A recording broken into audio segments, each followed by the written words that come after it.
So I thought I'd read you from my Victorian romance novel, Courting the Stationmaster's Daughter. Please excuse any ambient noise in the background. It's chilly here today, so I have the heater running and a dehumidifier, and people are driving by on the street outside. I don't know if you're going to catch any of that, but I'll do my best. So, to begin, I thought I would read you the synopsis. It goes like this. After Honorine is jilted, leaving her stunned and sparking a scandal in her tiny London borough of Wallflower, she's devastated. But when she overhears her father, the stationmaster, talking about arranging a Christmas party for their newly minted underground railway station, she volunteers to help. Although she's intrigued with the handsome assistant stationmaster, Shane MacIntyre, she never expects to fall head over heels in love with him. Unfortunately, one tragic accident might derail everything. Dedication. Once again, for my little brother Joseph, whose love of trains suggested this book. Chapter 1, 1879. Pinnacles of Grace. Honorine Camden wasn't inclined to public outbursts of exuberance. Her younger sister Isabel decided she needed to make a change as her mother passed through the door leading out from the platforms of Wallflower subway station. "Racy to Father's office?"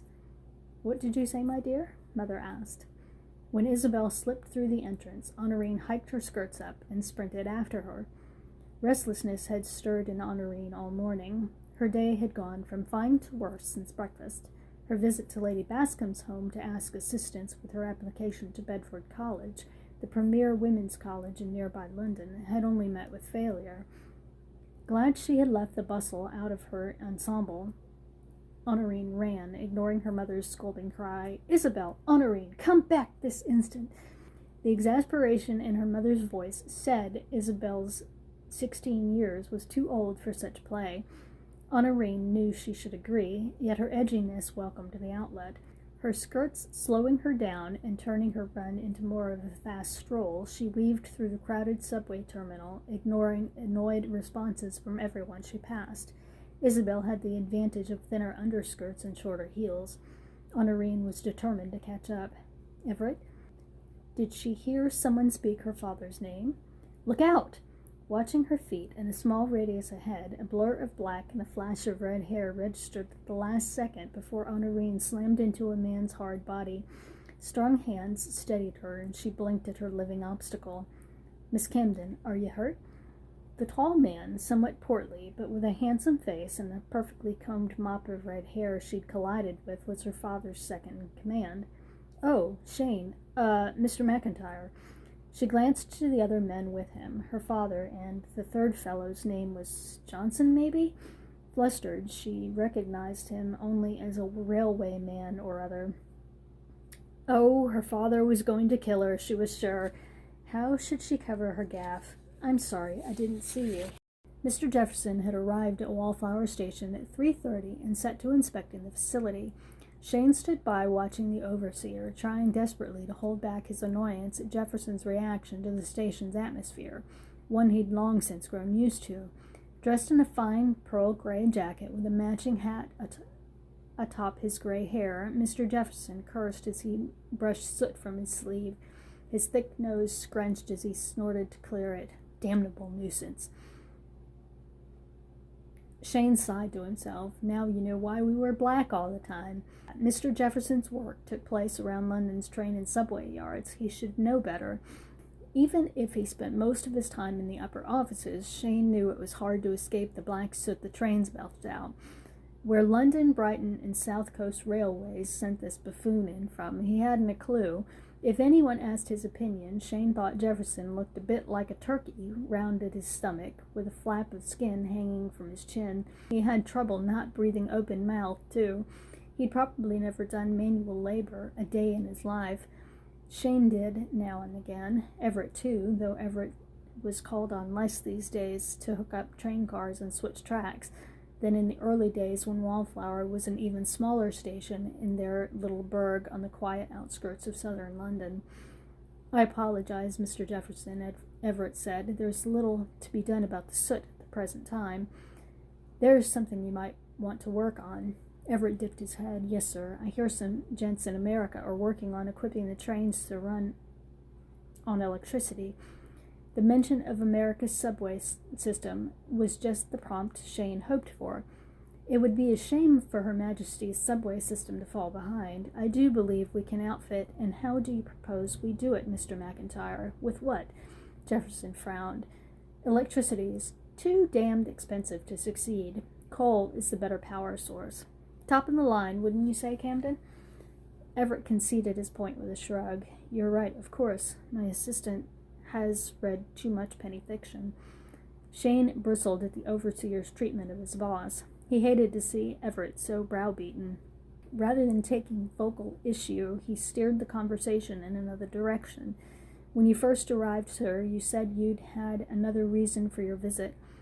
"Ah, yes, thank you for reminding me. Gentlemen, I've an idea in mind. Your personnel have done a fine job getting Wallflower Station up to scratch, and on a speedy schedule into the bargain.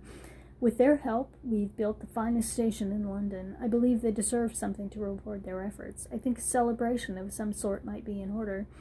Shane listened politely as he explained, but a celebration? He didn't agree.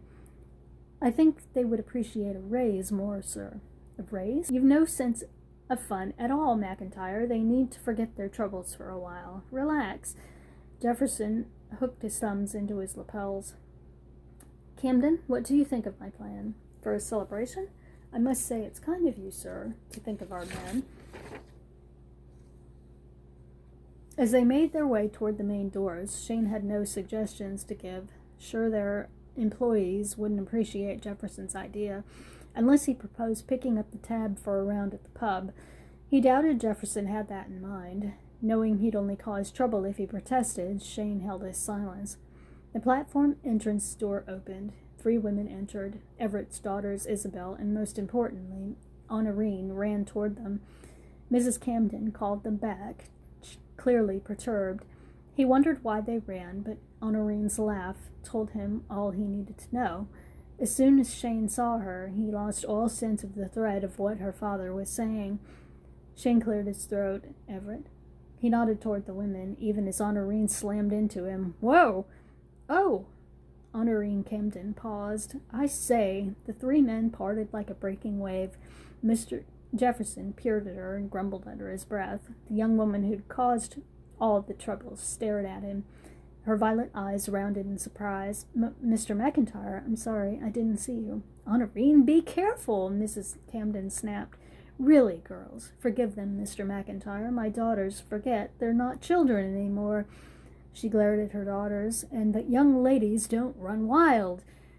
No, she certainly wasn't a child anymore. When they'd found themselves together in the past, for instance, when her father invited him to join them for lunch, Shane had never been so impolite as to ask her exact age. He thought Honorine was around 18 years old. Everett's face lit up with joy, and he instantly went to his wife's side as if she pulled him by a golden thread. "They're just having a bit of fun, Adela.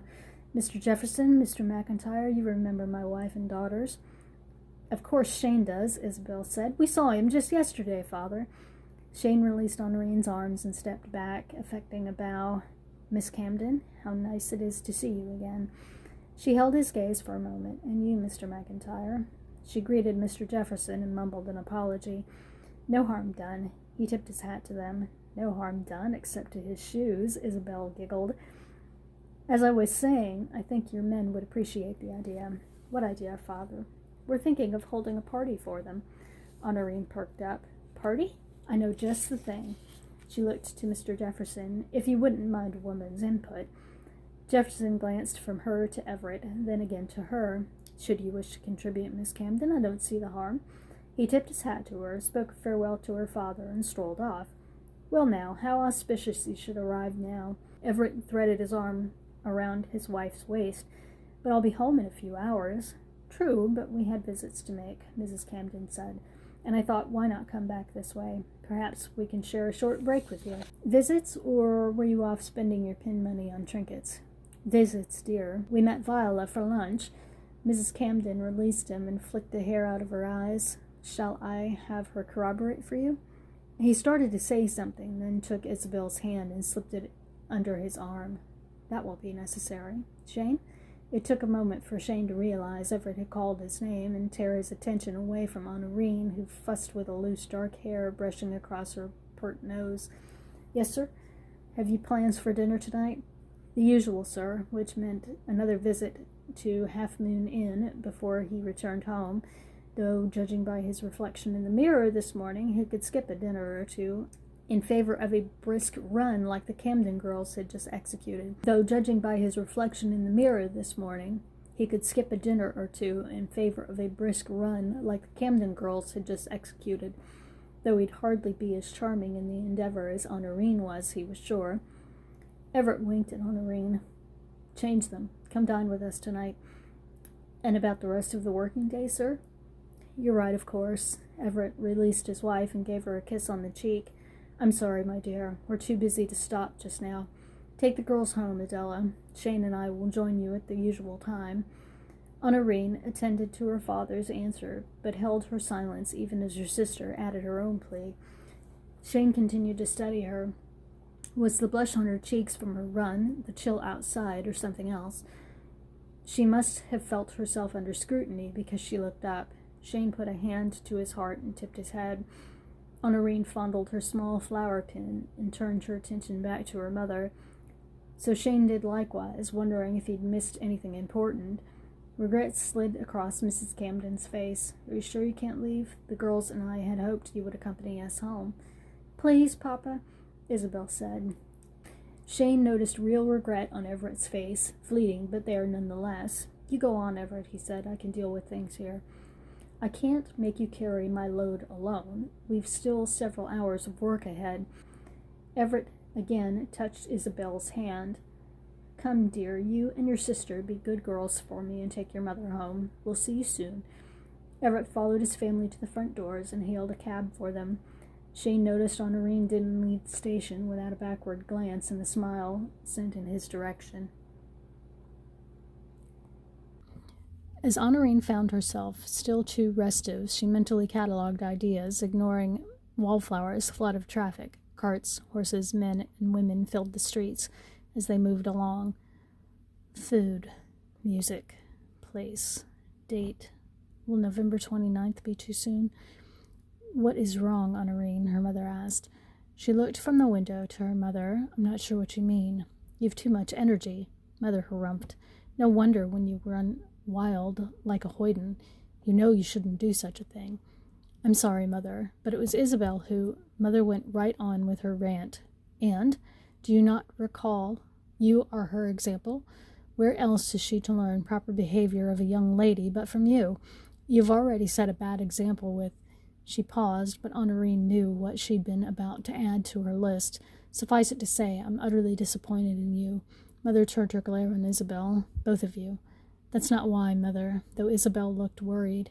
The smoke from the subway is no doubt to blame. The smoke made you run into the station? The air in the station was far cleaner than on the platforms. Honorine started to remind her mother of this, but her mother grumbled under her breath. I'd rather think it would send you seeking fresh air. Pity your father didn't plan to become a barrister. Spending all day in a stuffy courtroom hardly would help one find fresh air. Pointing this out would only spark an argument, so Honorine held her tongue. I thought you didn't like him working, Isabel said. The truth comes out. You wanted him to be a groundskeeper. Isabel, well, Honorine said, and knew her mother couldn't deny she'd rather he was a gentleman. He needn't work, after all, anywhere. No, he needn't, but he enjoys it. Enjoys it, Mother scoffed. Honorine remembered the story of his announcement. He planned to take on a profession. Though it shocked his family and his then young wife, he insisted he was doing so for his own reasons. He adored trains, and when the Queen's men suggested an underground version of the railways, he was first to volunteer to oversee the work. He didn't care what people thought of him. This was his labor of love. Honorine admired him even more for his conviction.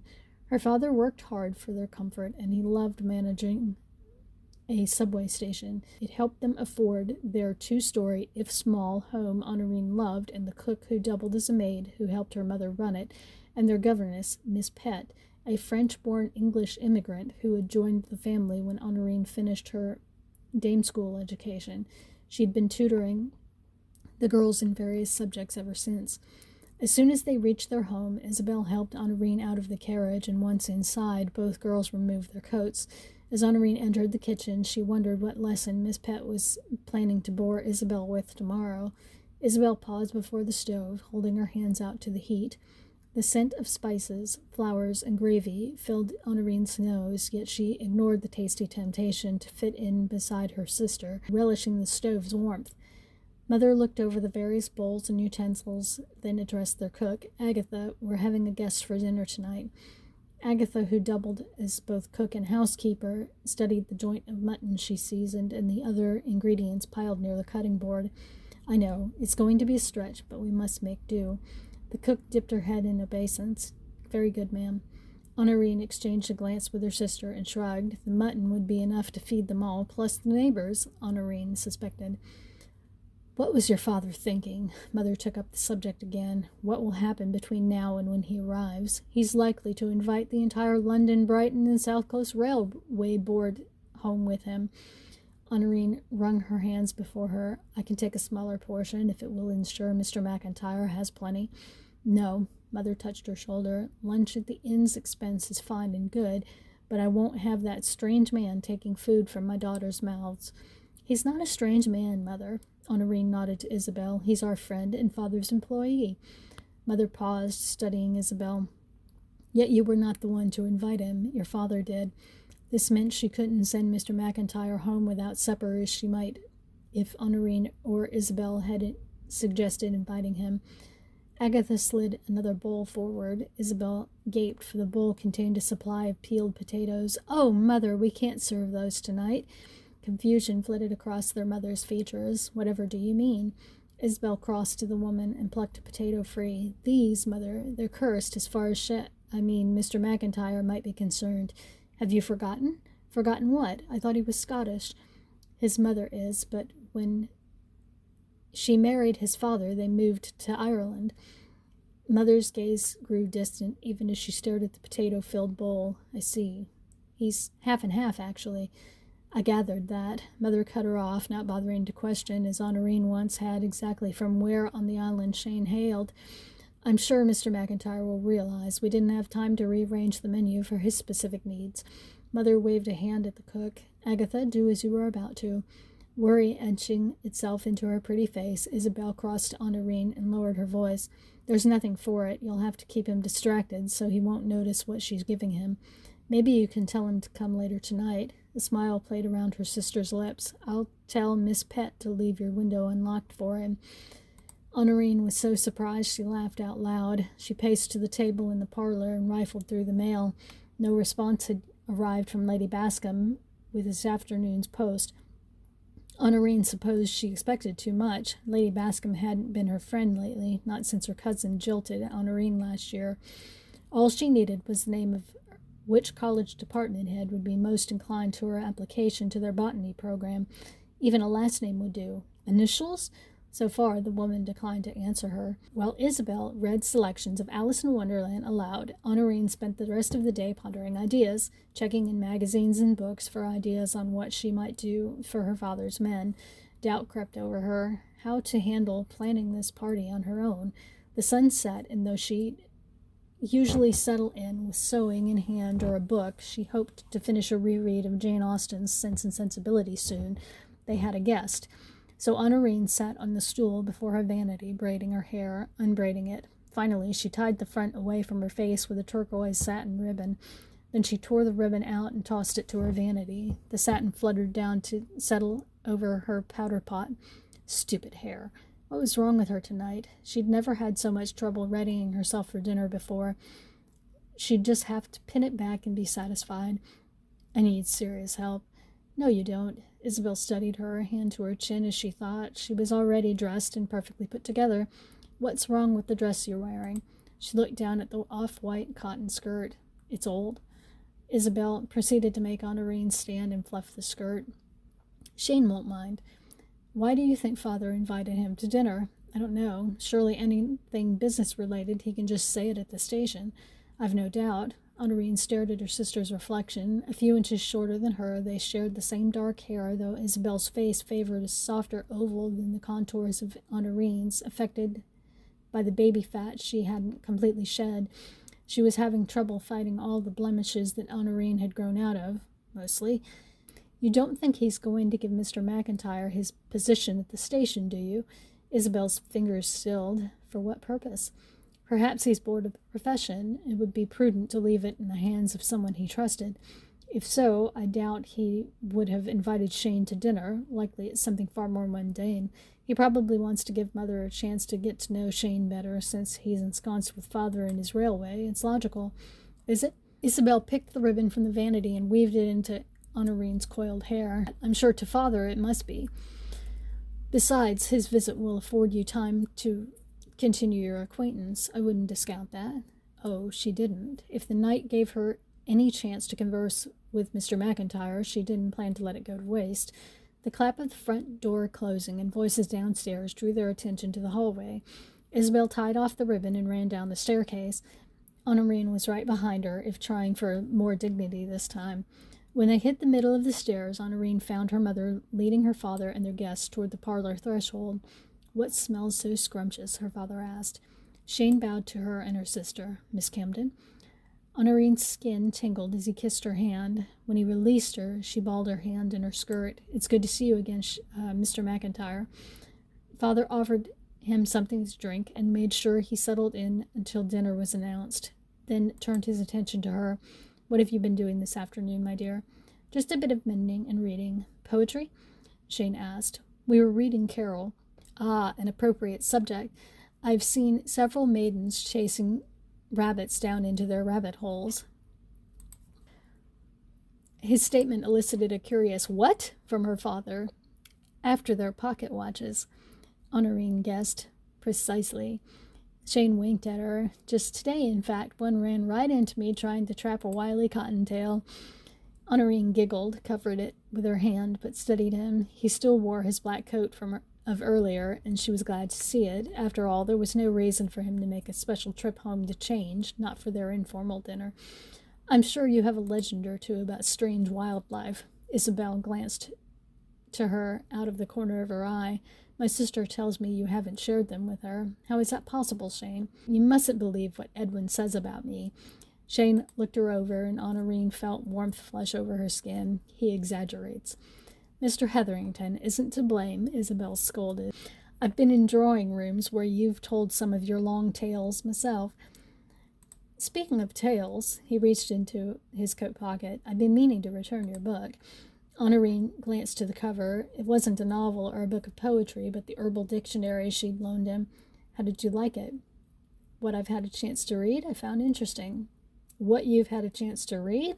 His hesitation alone told her he wasn't entirely truthful. When she opened the book, his bookmark fell out. But you're only halfway through. A little color tinged his cheeks. Yes, and you see how busy I've been. I should have finished it ages ago. Keep it as long as you need. She held the book out to him. Surely you need it back. I can part with it a while longer. Surprise flitted over his face, but he nodded. As you wish. She handed the book to Miss Pett. Can you put this with Mr. MacIntyre's coat, please? The governess nodded and exited the room just as Agatha announced dinner. Isabel wrapped an arm through Honorine's and followed her parents to the dining room. You don't really mean to make him read that, do you? Honorine glanced to Shane and hoped he didn't see her laugh. I wonder how long he'll try to convince me he's interested in the topic. Honorine, you are wicked. On the other hand, he will have to return it to you. That might not be a bad thing. Honorine saw where her sister was leading the topic. Still, to say extending a loan of a book she'd lent him months ago meant anything at all? Let Isabel have her romantic ideas. Honorine had given up on romantic daydreaming a while ago. Do you still find him handsome? Honorine blinked at her sister. When did I say any such thing? I saw you looking back at him this afternoon. Oh, bother. She didn't realize someone noticed. He's agreeable. Nothing more? Belle, I've hardly spent an hour in his presence.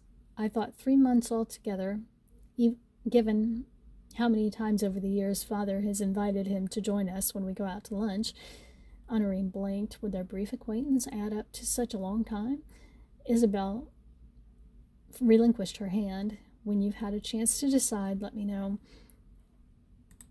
Shane cleared his throat behind her, where he had one hand on the back of her chair. Miss Honorine? Honorine stared, wide-eyed. Had he overheard what Isabel said? Sit there, Shane.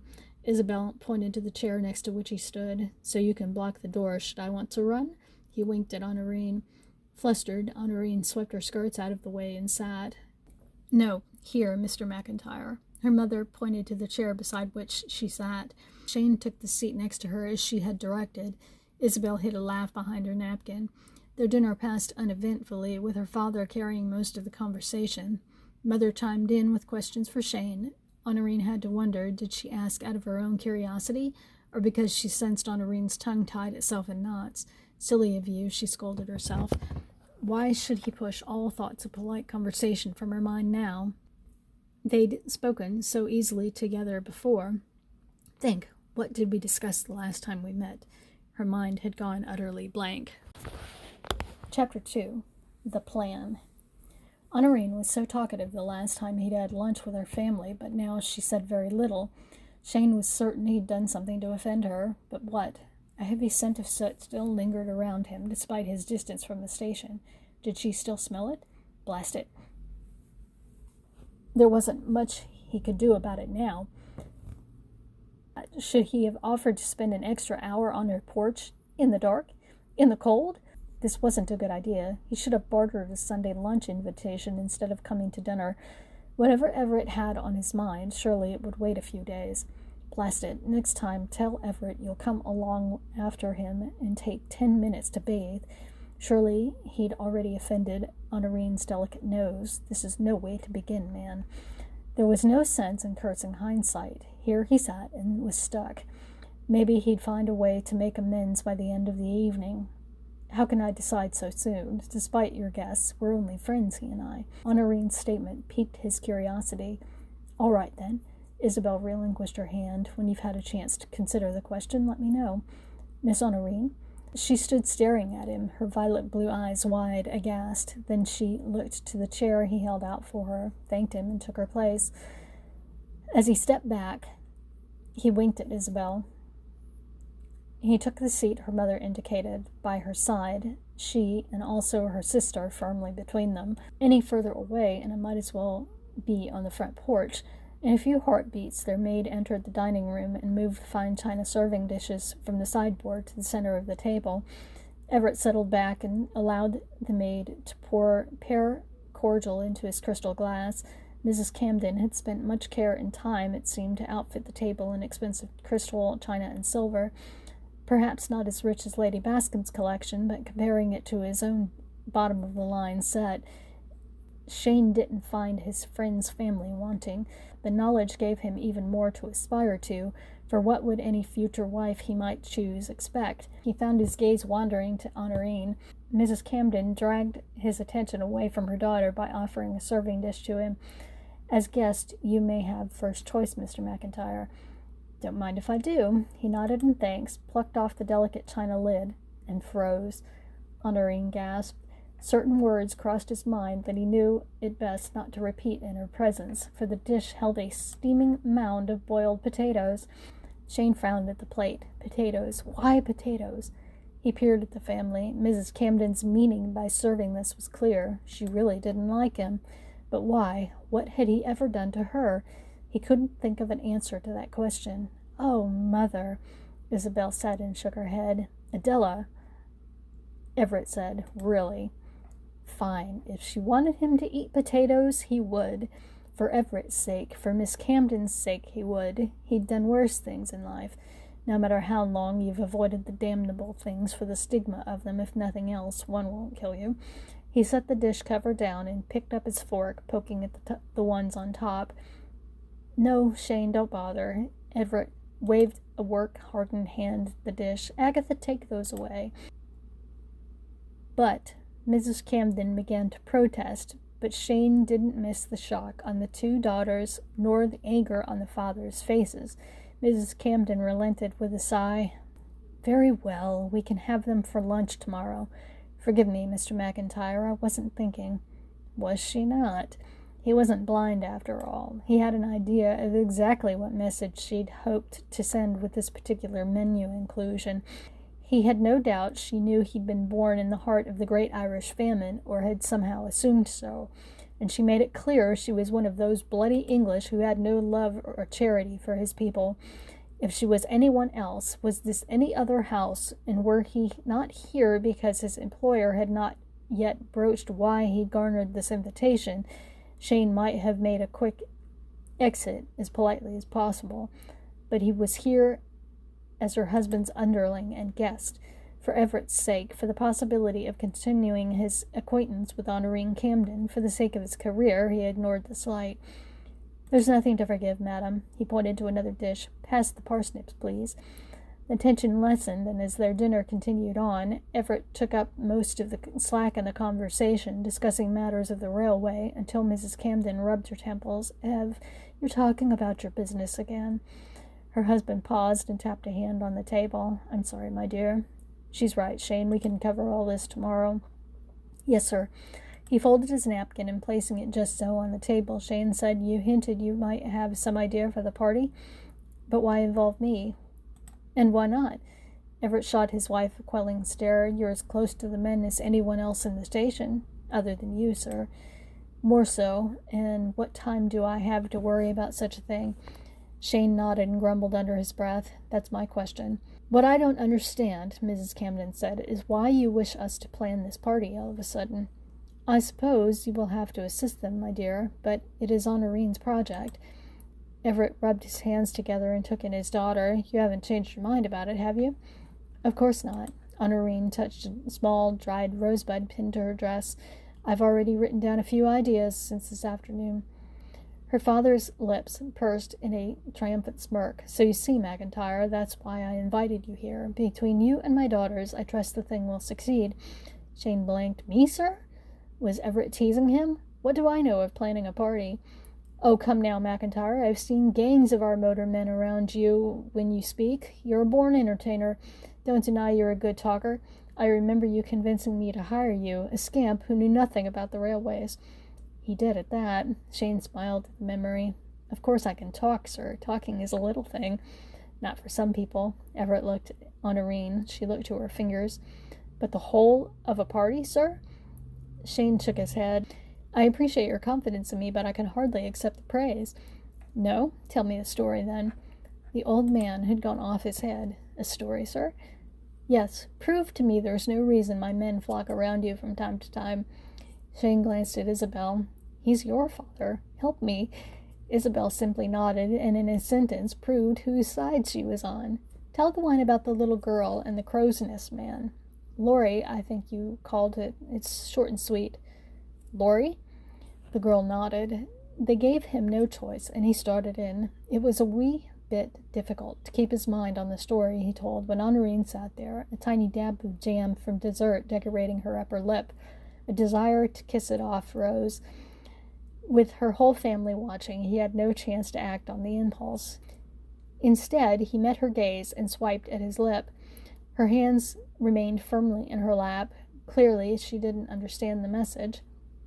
Smiling over this story wouldn't do, so he turned his attention to her father as he continued.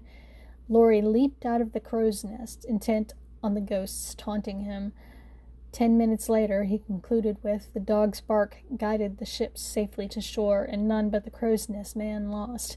Sure, some say even today they see the pup frolicking on the shore with the ghost of the poor lost Laurie. Honorine sniffled and dabbed at her eyes. Mrs. Camden wiped away a tear. There, you see?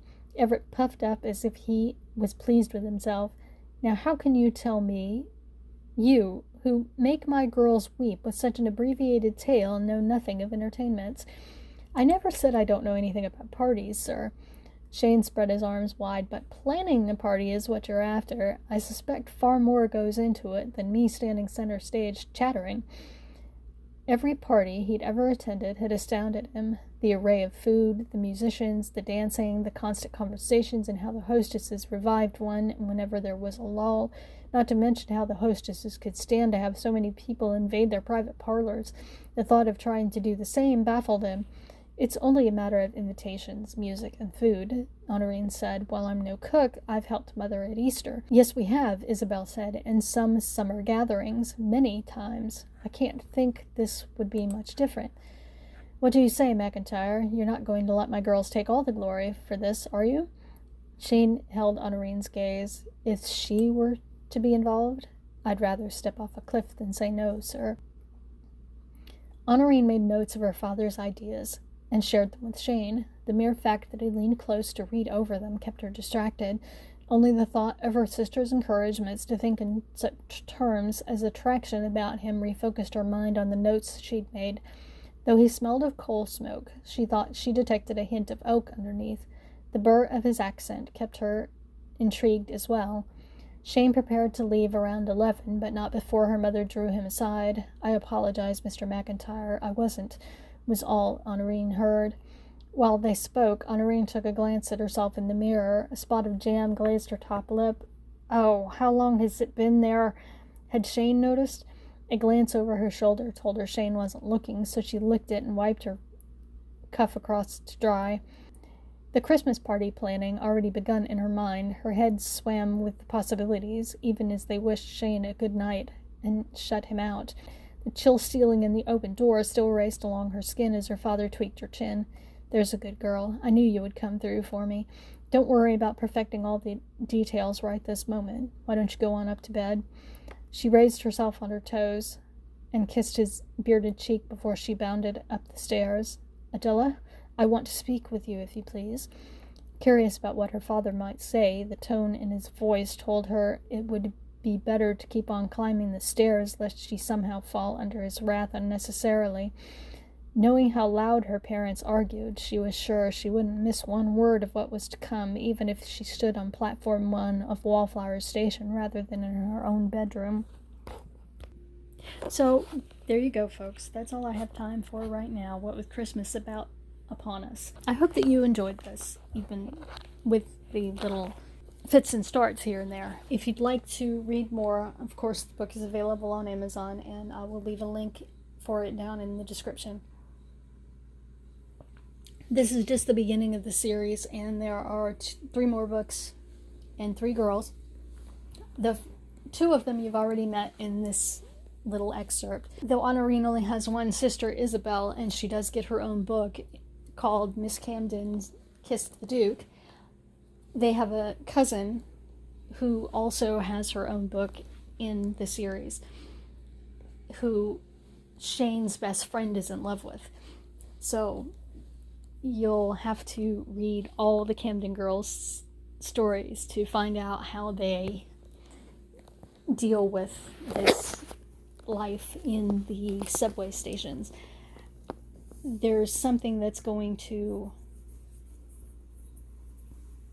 quote-unquote, derail the party, so you're going to have to keep reading to find out what happens, and that one thing affects the whole rest of the series. So there you go. I hope you enjoy it, in reading it and listening to it as much as I enjoyed writing it. Please don't forget to like and subscribe for more content, vlogs, readings, advice, etc. And have a Merry Christmas, and I will talk to you again soon.